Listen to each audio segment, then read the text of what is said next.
본 말씀을 통해서 거룩의 체계성이라는 제목으로 하나님의 말씀을 증거하겠습니다. 이 보통 체계가 있다라고 말할 때는 이 무질서하지 않고 질서 있는 모습을 의미합니다. 하나님께서 우리를 살피실 때 우리 안에서 하나님 나라의 질서가 유지가 되고 있고 또 하나님의 그 거룩함이 나타나고 있는가, 이것을 통해서 우리가 질서 있고 또 체계성 있는 그러한 삶을 사는지 또는 아는지가 판별이 되는 겁니다. 우리는 우리가 속한 공동체나 혹은 우리의 주변을 보면서 질서 있고 없음을 논하지만, 그러나 하나님께서 우리를 향하시고 우리를 보시면서 우리 내면 속에 하나님 나라의 질서가 이루어지고 있는가, 하나님의 그 거룩함과 구별됨이 실현되고 있는가, 여기에 하나님께서 관심을 가지시는 겁니다. 그러면 우리의 신앙의 삶이 무질서하지 않고 하나님을 닮은 그러한 체계를 이루기 위해서 우리가 부지런히 힘써야 될 것이 무엇일까? 오늘 본 말씀을 통해 살펴보면, 먼저는 우리의 삶 가운데서 죄의 발견이 항상 일어나야 됩니다. 죄가 좋아서 발견하는 게 아니고 우리 삶 가운데 곳곳에 숨겨져 있는 혹은 보이지 아니하는 그러한 죄악들을 찾아내고 발견하여 그것을 검증시켜낼 수 있는, 검색해낼 줄 아는 그러한 능력이 필요하다는 겁니다. 체계를 이룬다는 것은 본인 스스로는 결코 확인할 수가 없고 반드시 거울을 통해서나 비춰봄을 통해서 알 수 있는 겁니다. 사람이 자기의 모양을 스스로 확인할 수가 없기 때문에 거울을 비춰보거나 다른 사람의 시각을 통해서 자기를 보는 겁니다. 우리의 거룩성을 확인할 수 있는 그러한 체계, 그러한 거울과도 같은 역할은 하나님 자신입니다. 그래서 우리가 하나님께 비춰보아서 우리 안에서 죄가 발견되는가, 혹은 부족한 것과 약한 것이 보이는가 살펴서 대처할 줄 알아야 됩니다. 하나님께서도 그의 모든 역사 가운데 이 죄악된 것을 그냥 보지 않으시고 찾아내시고 그것을 감찰하신다 했습니다. 오늘 본문 12절에서 의로우신 자는 악인의 집을 감찰하시고, 하나님은 모든 걸 다 보시는데 또한 특별히 악인의 집을 감찰하셔서 그들 가운데 일어나고 있는 그런 죄악된 생각들 혹은 하나님을 대적하는 그런 악한 마음들, 이런 것들을 다 아신다는 겁니다. 끄집어낸다는 얘기죠. 공항에서 이 출입국 심사를 받을 때 이 검색대에 소지품을 다 집어넣고 통과합니다.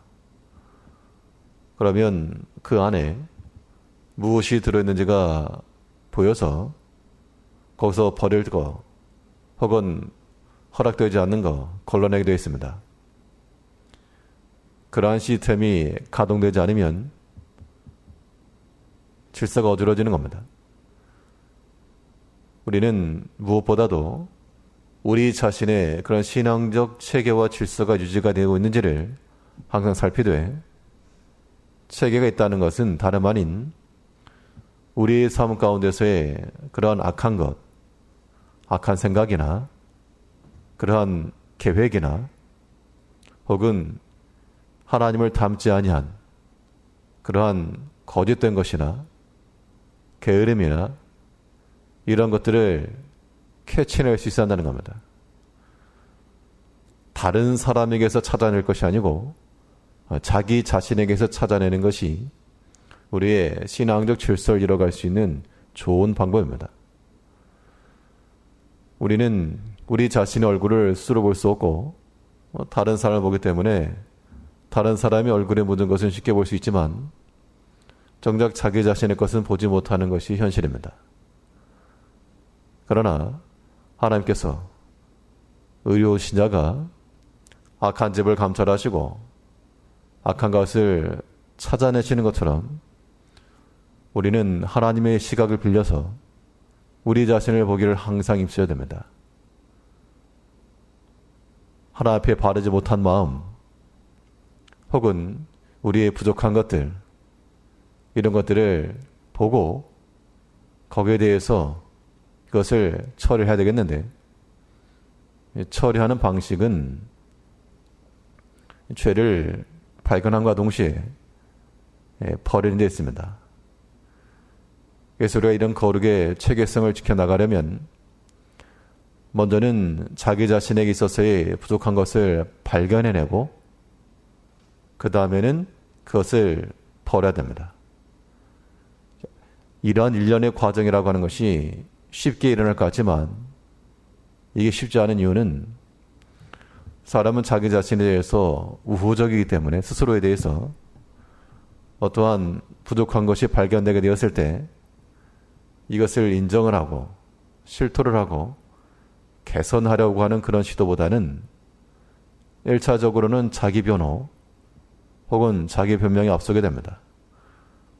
그 때문에 이것이 신속한 변화와 개선을 이루어지지 못하고 사람의 생각이 덧입혀질 수 있는데 그것은 우리의 거룩함의 질서를 무너뜨리는 겁니다. 하나님께서 만일 우리의 악한 것과 혹은 약한 것을 보게 하셨을 때에는 이것은 버려야 될 것임을 알고 그것을 그냥 둬서 안 될 겁니다. 오늘 본문 12절 다시 보시면 의로우신 자는 악인의 집을 감찰하시고 악인을 환란에 던지시느니라. 우리가 만일 이 악을 고수하고 고집하여 나가면 하나님께서 우리를 환란에 던지신답니다.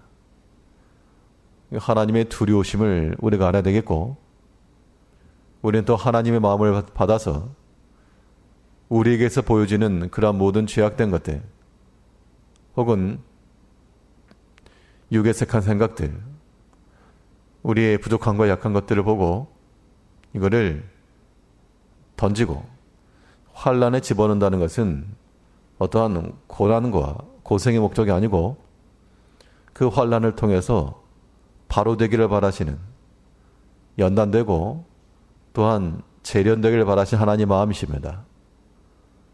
우리 스스로가 우리에게 있는 것들을 찾아서 그것을 환란에 넣는다는 것은 이 마음의 괴로움과 고통이 수반된다는 겁니다. 우리가 우리 자신의 약한 것을 인정하고 고친다는 것은 굉장한 수고입니다. 결코 쉽게 되는 게 아니죠. 그럴지라도 우리가 환란에 던져지기 전에 우리에게 있는 그 모든 악한 것들을 찾아서 던지고 그것을 거룩함으로 바꿔낼 수 있다 그러면 그것은 하나님이 기뻐하시는 바요. 또한 우리가 하나님의 거룩한 백성으로 그 나라의 질서를 지키는 하나님의 자녀로 사는 겁니다. 오늘 하루의 삶 가운데 무엇보다도 우리 자신을 다시 한번 돌이켜보면서 하나님께서 악인의 집을 감찰하시고 악인을 환란에 던지셨는 했는데 우리 속에서 모든 악한 것과 죄악된 것을 찾아내고 그것을 또한 단련시켜서 변화시켜 거룩함으로 바꿔나갈 수 있는 그래서 하나님 나라의 질서가 우리 가운데도 실현되고 하나님을 닮은 그런 거룩한 삶을 살아갈 수 있는 귀한 한 날 되시길 바랍니다. 기도하겠습니다.